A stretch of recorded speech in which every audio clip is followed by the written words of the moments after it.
8 et 9 décembre 2022, la 41e édition du BAM Marketing Congress a eu lieu. The Belgian Association of Marketing, l'organisateur de l'événement Of Course, Edsomnoise et Alluvision ont uni leurs forces pour capturer des keynote marketing nationaux et internationaux les plus inspirantes pour une discussion conviviale. Il en résulte 13 podcasts uniques contenant des histoires de marketing fascinantes, des conseils et astuces utiles, des annonces amusantes et bien d'autres choses. Dans cet épisode, je parle avec Myriam Blancpain. Elle est CEO d'Atritel, ainsi que l'un des meilleurs experts du retail en Belgique. Elle nous fera découvrir ce que l'avenir réserve au retail. Alors gardez vos oreilles ouvertes pour cet épisode. Bonjour Myriam, merci pour être ici et merci pour votre talk à la congrès. Pouvez-vous résumer le sujet de votre talk en quelques minutes? Quelle est l'idée principale? L'idée principale est très clairement que dans le retail, il y a plein de choses à faire. On dit tout le temps que le commerce ne va pas bien. C'est vrai que c'est très compliqué. C'est un secteur en pleine évolution. Ouais. Moi, je pense qu'un secteur en pleine évolution, dans le contexte actuel, c'est aussi plein d'opportunités. Et donc, j'avais envie de les montrer qu'en remettant le client au centre et en travaillant correctement l'innovation, on peut vraiment développer des business, les penser autrement et encore être profitable à l'avenir. Ça va, merci. J'ai aussi l'impression que les nombreuses tendances et best practices de retail visent les grandes chaînes. Mais surtout en Belgique, une grande partie du tissu commercial est constituée de petites boutiques indépendants. Comment peuvent-ils préparer l'avenir? C'est vrai qu'il y a deux types, il y a même plusieurs types de retail. Il y a le B2B, le B2C, et dans le B2C, on a les grandes chaînes, les marques enseignes qui doivent se positionner comme des marques, qui doivent créer le choix pour la préférence pour le consommateur. Et puis, on a les petits points de vente locaux. Je pense qu'au niveau des points de vente locaux, parmi les tendances qui ont été identifiées, il y en a deux qui sont très importantes.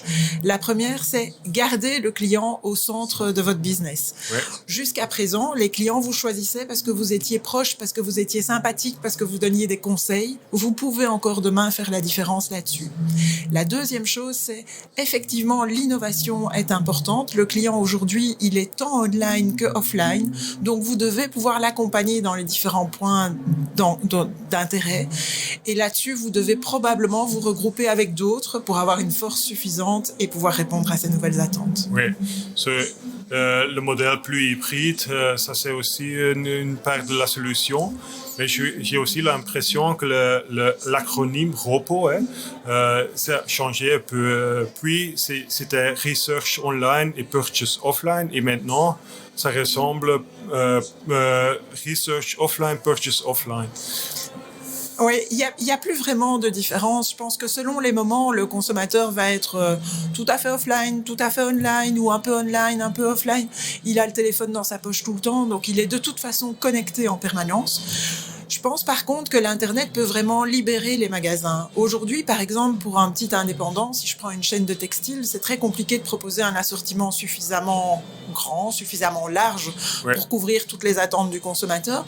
Mais il peut très bien continuer à conseiller le consommateur. Finalement, la conseillère en magasin qui me connaît, qui sait ce qui me va bien, peut m'aider à faire des recherches en Internet. Il ne faut pas considérer Internet comme un concurrent du retail. Il faut considérer Internet comme un complément pour finalement pouvoir répondre aux attentes du consommateur. Oui, et pour les personnes plus âgées, peuvent-ils encore venir avec la digitation?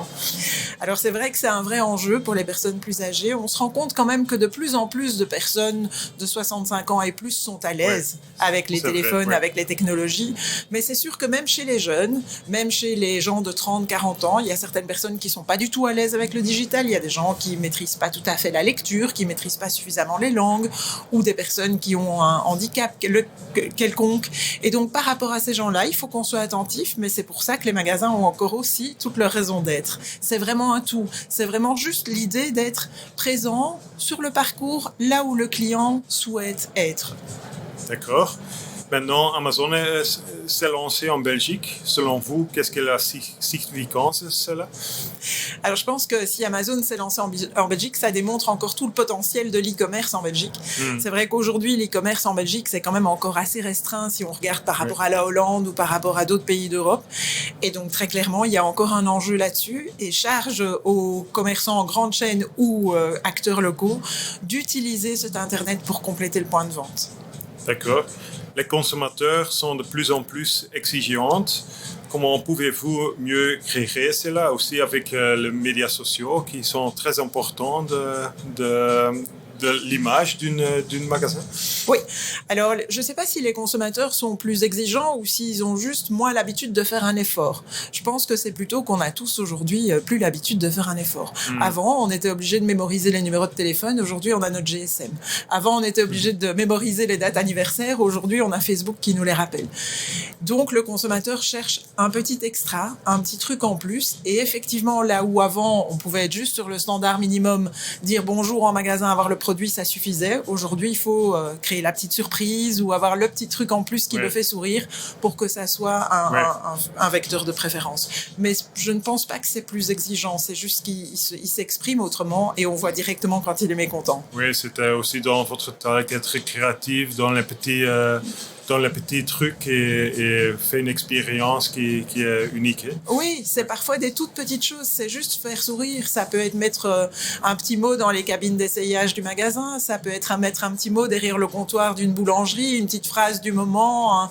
J'ai vu récemment, je pense que c'était chez Deleuze, où ils mettaient en avant la fête du jour. Donc c'était la Saint-Vincent ou la Sainte-Pauline. Je trouvais des petites choses qui rendent la vie du consommateur plus agréable, qui le font sourire. Oui, c'est très intéressant. Nous sommes à nouveau en crise. Lors de la crise précédente, Deleuze annonçait qu'il était moins cher qu'Aldi. Aujourd'hui, il y a les petits lions. Est-ce que ce n'est pas un risque? Ne fait-il pas mieux de s'en tenir de leurs propositions? Quel est votre avis et conseil? Alors, je pense qu'effectivement, c'est un vrai enjeu aujourd'hui pour le retail. Comme il y a une pression forte sur le pouvoir d'achat, ils se positionnent tous sur le prix et ils ne doivent pas oublier leur DNA, leur stratégie. Ça, c'est très important. Maintenant, ceci dit, au niveau des grands retailers food, ils ont des marques propres, ils peuvent les valoriser. On sait que quand un client est habitué à acheter un produit d'une marque enseigne ou d'une autre, il va y revenir davantage. On sait que la fidélité est clé et donc je comprends aussi qu'ils se positionnent là-dessus. Oui, je comprends aussi, mais c'est une discrépance. Si tu marches dans une Deleuze, il y a les marchés, ça a l'atmosphère très chère, très chic, mais dans leur pub, c'est le prix. Ouais, je pense que le positionnement de Deleuze, c'est rendre la qualité accessible.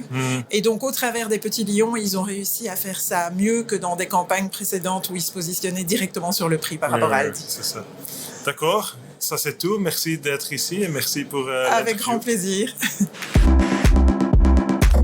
Vous avez trouvé cet épisode intéressant? Laissez votre avis sur LinkedIn avec le hashtag BAM Marketing Congress et nous continuerons à serpenter la route du marketing ensemble. Restez à l'écoute des actuels de la BAM via marketing.be et réservez le 7 et 8 décembre 2023 dans votre agenda pour la 42e édition du congrès marketing de la BAM. J'espère vous y voir.